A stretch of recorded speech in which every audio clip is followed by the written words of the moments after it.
अगर आपकी कोई मन्नत पूरी न हो रही हो या फिर तमाम प्रयासों के बावजूद आपको करियर में सफलता न मिल रही हो या व्यक्तिगत जीवन में परेशानी चल रही हो, मसलन कोई भी दिक्कत हो, तो परेशान होने के बजाय अब की सावन सोमवार का व्रत करके यहाँ बताई गई व्रत कथा का पाठ करें। मान्यता है कि सावन सोमवार के दिन अगर व्रत रखकर इस कथा का पाठ किया जाए तो जातकों की मनचाही मुराद पूरी हो जाती है। एक साहूकार था जो भगवान शिव का अनन्य भक्त था। उसके पास धन धान्य किसी भी चीज की कमी नहीं थी, लेकिन उसकी कोई संतान नहीं थी और वह इसी कामना को लेकर रोज शिवजी के मंदिर जाकर दीपक जलाता था।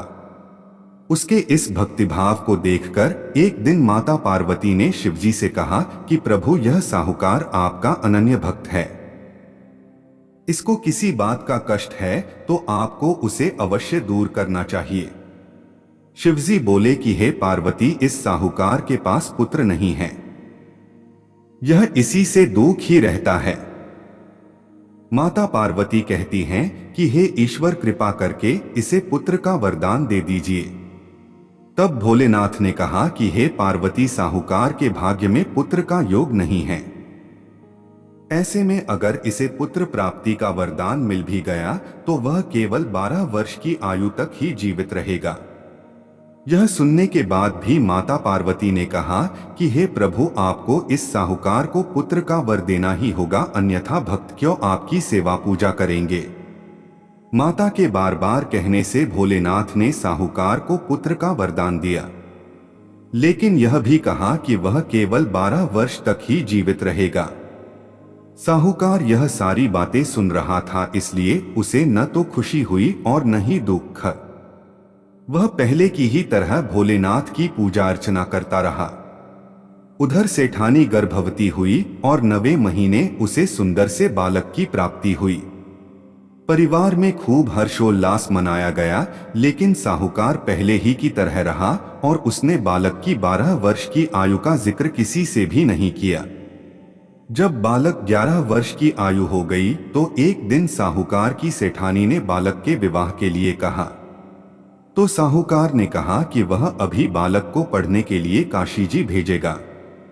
इसके बाद उसने बालक के मामा जी को बुलाया और कहा कि इसे काशी पढ़ने के लिए ले जाओ और रास्ते में जिस भी स्थान पर रुकना वहां यज्ञ करते और ब्राह्मणों को भोजन कराते हुए आगे बढ़ना। उन्होंने भी इसी तरह करते हुए जा रहे थे कि रास्ते में एक राजकुमारी का विवाह था। जिससे उसका विवाह होना था वह एक आंख से काना था। तो उसके पिता ने जब अति सुंदर साहूकार के बेटे को देखा तो उनके मन में आया कि क्यों न इसे ही घोड़ी पर बिठाकर शादी के सारे कार्य संपन्न करा लिए जाएं। तो उन्होंने मामा से बात की और कहा कि इसके बदले में वह अथाह धन देंगे, तो वह भी राजी हो गए। इसके बाद साहूकार का बेटा विवाह की बेदी पर बैठा और जब विवाह कार्य संपन्न हो गए तो जाने से पहले उसने राजकुमारी की चुंदरी के पल्ले पर लिखा कि तेरा विवाह तो मेरे साथ हुआ, लेकिन जिस राजकुमार के साथ भेजेंगे वह तो एक आंख का काना है। इसके बाद वह अपने मामा के साथ काशी के लिए चला गया। उधर जब राजकुमार ने अपनी चुनरी पर यह लिखा हुआ पाया तो उसने राजकुमार के साथ जाने से मना कर दिया। तो राजा ने भी अपनी पुत्री को बारात के साथ विदा नहीं किया। बारात वापस लौट गई। उधर मामा और भांजे काशी जी पहुंच गए थे। एक दिन जब मामा ने यज्ञ रचा रखा था और भांजा बहुत देर तक बाहर नहीं आया तो मामा ने अंदर जाकर देखा तो भांजे के प्राण निकल चुके थे। वह बहुत परेशान हुए, लेकिन सोचा कि अभी रोना पीटना मचाया तो ब्राह्मण चले जाएंगे और यज्ञ का कार्य अधूरा रह जाएगा। जब यज्ञ संपन्न हुआ तो मामा ने रोना पीटना शुरू किया। उसी समय शिव पार्वती उधर से जा रहे थे तो माता पार्वती ने शिवजी से पूछा, हे प्रभु, ये कौन रो रहा है। तभी उन्हें पता चलता है कि यह तो भोलेनाथ के आशीर्वाद से जन्मा साहूकार का पुत्र है। तब माता पार्वती कहती हैं कि हे स्वामी, इसे जीवित कर दें, अन्यथा रोते रोते इसके माता पिता के प्राण निकल जाएंगे। तब भोलेनाथ ने कहा कि हे पार्वती, इसकी आयु इतनी ही थी सो वह भोग चुका। लेकिन मां के बार बार आग्रह करने पर भोलेनाथ ने उसे जीवित कर दिया।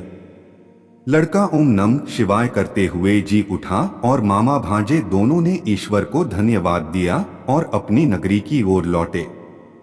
रास्ते में वही नगर पड़ा और राजकुमारी ने उन्हें पहचान लिया। तब राजा ने राजकुमारी को साहूकार के बेटे के साथ बहुत सारे धन धान्य के साथ विदा किया। उधर साहूकार और उसकी पत्नी छत पर बैठे थे।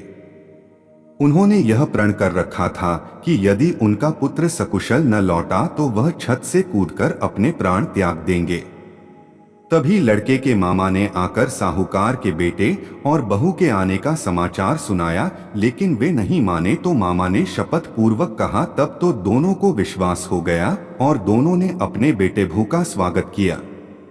उसी रात साहूकार को स्वप्न में शिवजी ने दर्शन दिया और कहा कि तुम्हारे पूजन से मैं प्रसन्न हुआ।